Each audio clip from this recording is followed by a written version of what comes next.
Hey guys, I'm with Power 30 Teens. I'm Tiffany Eli, your host, and we're doing 5 questions with Tiffany at Icon Studios. So come along.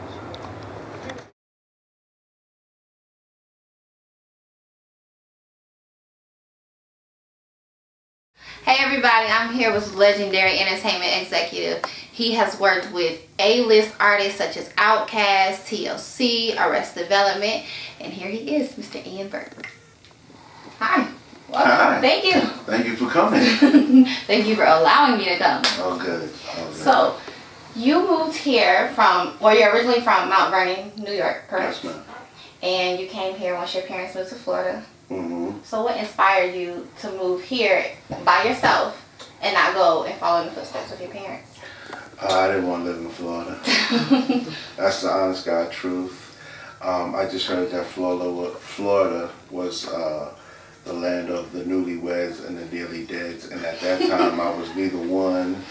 So I was like, I heard about Atlanta. I heard it was like a great city for African Americans. It was a growing city, and it was close enough to Florida, so I decided to move here instead. So once you got here, where were you located? Did you just come? Did you know people here, or did you just? No, I was coming here to go to DeVry Tech for computer information systems. Yes, I had $500 in my pocket, and I was like, I'm just gonna go and see what happens. That's it. So I had no family here or nothing. Just came in, moved in with my schoolmates, and that was that. It takes a lot of courage to move by yourself, especially at a young age, and when you've lived with your parents and relocating to another state. Mm-hmm. So were you scared of failure? How did your parents encourage you? Were they accepting of the decision you made? They were accepting. I mean, I was 18 going on 19 years old, so at that time, I felt I was man enough to move out and grown enough to strike out on my own. I felt that was the age to leave home anyway and make a go for it. And so they were very encouraging. They were very accepting. And, they were always there to support me. And if I needed to make the change and move home to Florida, they would have been right there to have my back. Okay. Can you tell me a little bit more about the job of an entertainment executive? What are your duties?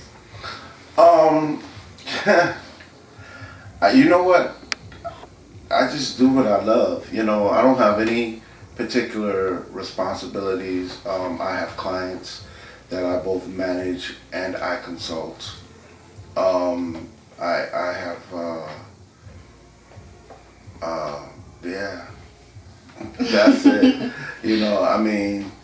People do different things in the music industry behind the scenes, and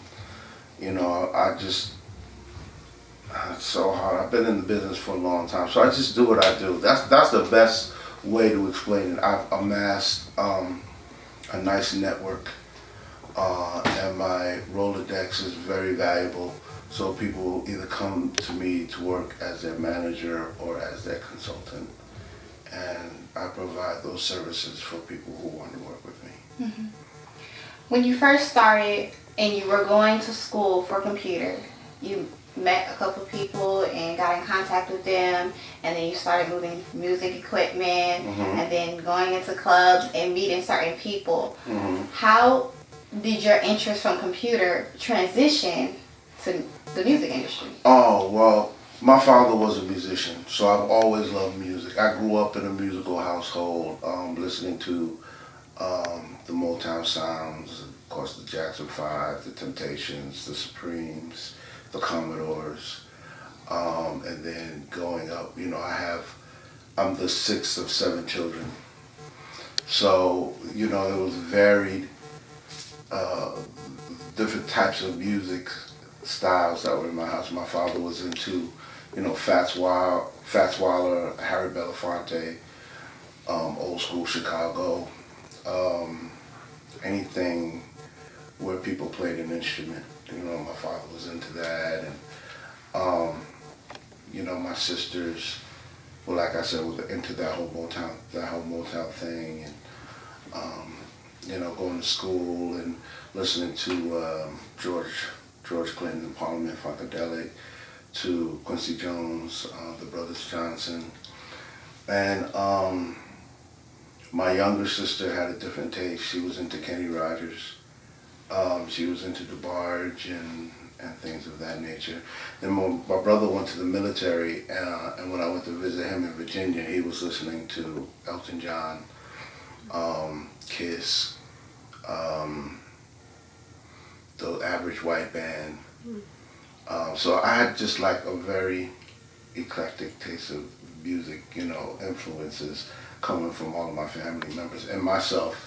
I was a hardcore Jackson 5 fanatic. So I grew up loving music. I tried to play instruments like my father. I just didn't have the patience for it.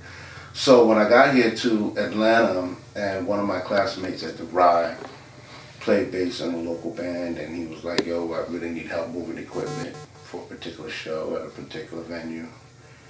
And I was like, well, I'll help. Sure. And we got to the nightclub, and I just got a taste of what it would be like being in the entertainment business, And it was just real cool to me, and that night changed my life. And I dropped out of the Rye and attended the Music Business Institute that was here. That was part of the Art Institute back in the day. And just devoted my life into learning everything that I could about the music scene. And that was back before the music scene blew up here in Atlanta. That was 1985. So that was way before you ever was yeah. You were just a little glimmer back then. Yes. I just stuck with it. And I was blessed to be at the right time, in the right places, and introduced to the right people, and that helped me forge my career in the industry. Okay. Throughout your career, what would you say has been your best accomplishment? Oh, so many. I don't know if I have the best. Watching now, it's funny, the resurgence of two of the biggest groups that I've worked with over the last couple of years. Last year was all about the TLC movie and things of that nature, and know that I was a key person in those girls' careers. And then this year, with all the hype and hoopla about Outkast reuniting and doing the festival tours, those, of course, were my two biggest groups that I worked with and Vanish and Discover. So, those are definitely notches in my belt. But, I've had so many singular incidences or occurrences in my career that will go down as milestones for me, working with certain people that other people would dream about working with, you know what I'm saying? So it's a lot. And There's no one particular incident. Right. And you developed and basically molded TLC, and you worked with Outkast in the past, but now do you have any correlation with them coming back and reuniting? Well, we have a great relationship. Lisa and I were business partners all the way up to the time of her death, and I still have a very close relationship with Tion. Chili, as you guys saw in the movie, actually replaced the girl that I put the group together for, so I never really had a working relationship with Chili, but we're cordial to each other. And the same goes for the Outkast boys, we still maintain a relationship, which is cool. And that's all I could possibly ask for is, just knowing that, if I really needed something or I had something to really present to the guys, that they would pick up the call and, we could work together on certain situations. So That's good. People behind the scenes put in as much effort, if not more, than the entertainer, the actual person that presents the prize to the world. So how does it affect you if you aren't recognized for what you have done in any situation? You know what? It doesn't affect me because I am recognized. The people who need to know what I do or what I've done. You know, those are the people who recognize me. So, you know, it's real funny. I can go into a grocery store and if people recognize me from something they saw on TV or something that they read on the internet, it's cool.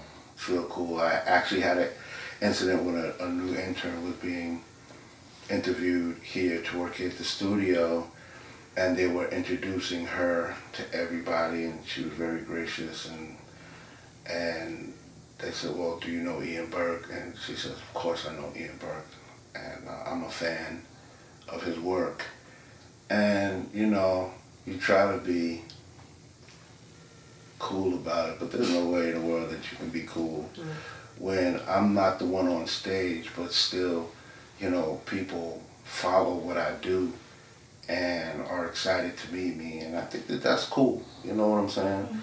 It doesn't, well, it does for a brief moment, you know, blow the head up a little bit, but, you know, after that, I'm just me. I'm a person who has a passion for what he does. If I could do it for free, I would do it for free, you know, but I just love what I do. I love working with artists. I love molding and sitting back and watching what it becomes. And I was in the audience when the Outkast won their Grammy for Album of the Year, the first hip-hop act to ever do that, and to know that I was a part of their careers from the beginning, that's moving to me. That's the type of inward thing that I enjoy. Or when Jermaine Dupri writes in his book, in his memoirs, that, you know, that I was the man in that time in the 90s who had my hands on all the acts, successful acts to come out of the city. Those are his words and not mine. People know, you know, and people have no problems telling other people. So, you know, I get the recognition, and but even if I didn't, I would continue to do what I do because I just love it.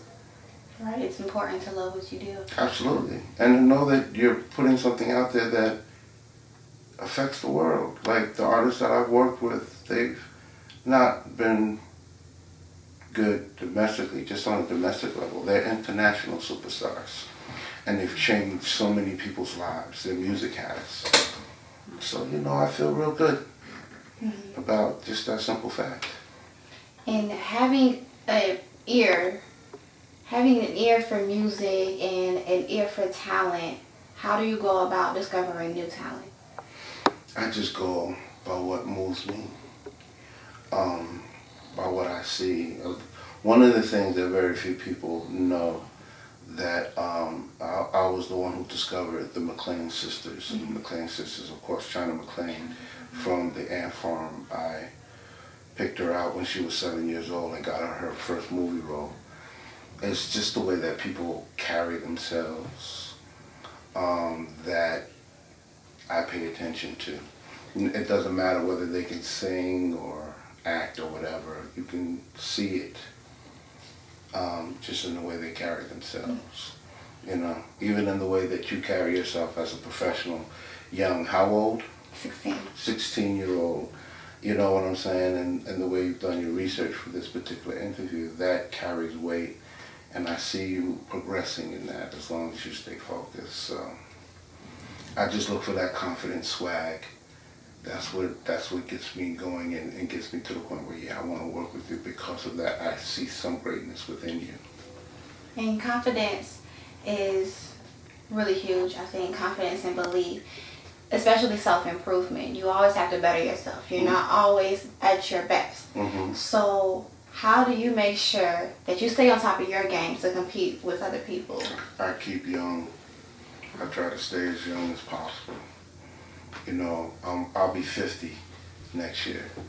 You know what I'm saying? And I just try my best to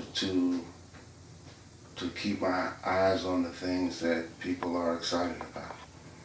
And that helps me when I see something that I feel like could make a dent in the marketplace. I gravitate towards that because I feel like that younger people will pay attention to that.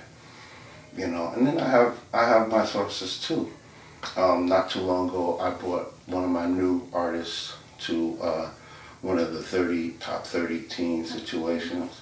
I don't know if you were there for that one, but she performed, and I think she got a really, really good reception. You know what I'm saying? So I always test the waters too with the things that I work with young people and see how they gravitate towards it.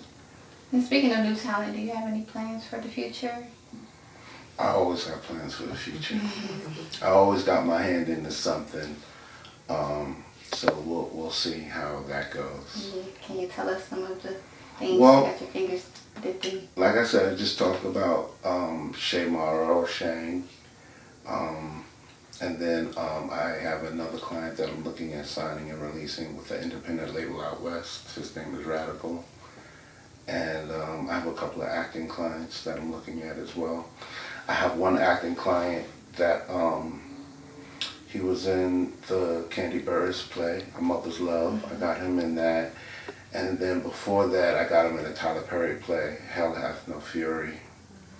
And he's out there touring with that particular play, with the Tyler Perry play. So I'm always figuring something out. I'm always trying to stay in the game. Always, that's good. Anything else? No? Okay, well thank you so much. We appreciate your time. Absolutely. Thank you very much for allowing me to be the first. You're welcome. I am privileged. Well, that is it for our first Power 30 Teens 5 Questions with Tiffany. And for more information on following up with Ian Burke, please contact him at... Well, you can follow me on Twitter at Orca172. That's ORCA172. I'm also, my office is located here at Icon Studios, and you can call at 404-609-7064.